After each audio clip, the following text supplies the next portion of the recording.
आता पाहूया छत्तीस जिल्ह्यातल्या 50 महत्त्वाच्या बातम्या।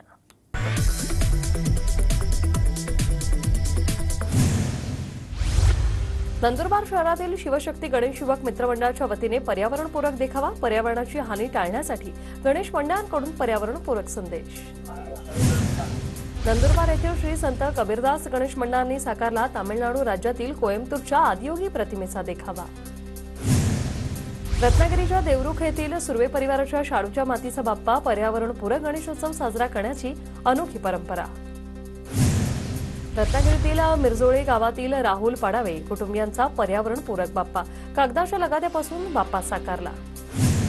पुण्याच्या भोरमधील घरोघरी गौराईचं मोठ्या उत्साहात स्वागत, पारंपरिक पद्धतीने घरोघरी गौरींची स्थापना। परभणीत जिल्ह्यात घरोघरी सोनपावलांनी गौराईचं आगमन, आज ज्येष्ठा आणि कनिष्ठा गौरीची घरोघरी विधिवत पूजा होणार। शिरवली गावात गणेशोत्सवात सारीपाट खेळण्याची परंपरा, पालघर जिल्ह्यात शिरवली गावातील मोकाशी कुटुंबियांच्या घरात सारीपाट खेळण्याची 82 वर्षांपासूनची परंपरा। जळगावच्या पोलीस अधीक्षक कार्यालयात शांतता समितीची बैठक, आगामी अनंत चतुर्थी आणि ईद ए मिलाद सण शांततेत आणि सहकार्याने साजरे करण्याचे जिल्हा पोलीस दलाचं आवाहन। नंदुरबारच्या शहादा शहरातील मुस्लिम बांधवांचा ईद ए मिलाद निमित्त निघणारी मिरवणूक 19 सप्टेंबर रोजी काढण्याचा निर्णय। पुण्यातील धनकवडीत 43 ठिकाणी मूर्ती विसर्जनाची व्यवस्था, घरगुती आणि सार्वजनिक गणेश विसर्जनासाठी व्यवस्था। 5 दिवसांच्या बाप्पाला आज निरोप, पुणे महापालिकेने 42 हौद उभारले, गणेश विसर्जनाची तयारी पूर्ण। प्रकाश आवाडे यांच्या ताराराणी पक्षाकडून दुसऱ्या उमेदवारांची घोषणा, हातकणंगले मतदारसंघातून जयश्री कुरणे यांना उमेदवारी घोषित। शेतकरी नेते रविकांत तुपकर यांची आज सकाळी 11 वाजता सरकारच्या शिष्टमंडळासोबत बैठक, उपमुख्यमंत्री अजित पवार यांच्या अध्यक्षतेखाली बैठक। पुण्यात आलेल्या पुरातील नुकसानीच्या पंचनाम्यातील चुकांमुळे पूरग्रस्त मदतीपासून अजूनही वंचित।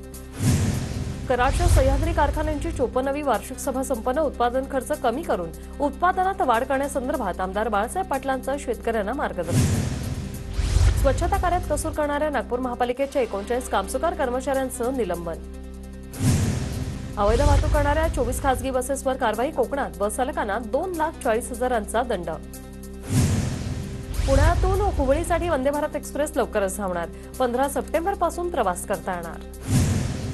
पुण्यातून दिवाळीत 88 जादा रेल्वे सोडल्या जाणार, दिवाळीत गावी जाणाऱ्या चाकरमान्यांना दिलासा।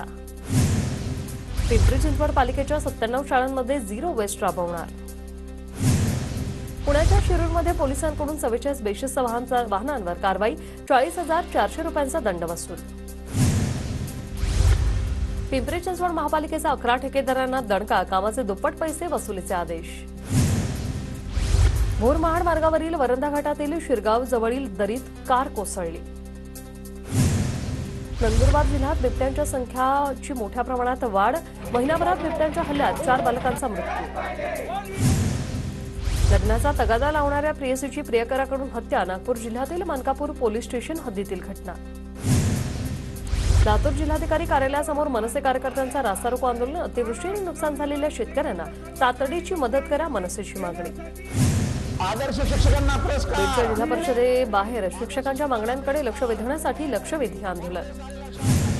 जळगावच्या चाळीसगाव तालुक्यातील बोरखेडे पिराचे ग्रामस्थांचं आमरण उपोषण, गावातील रस्त्यांवरील अतिक्रमण काढण्याची मागणी। परभणीच्या पूर्णा तालुक्यातील कोल्हेवाडी ग्रामस्थांचं चिखलात लोळत आंदोलन।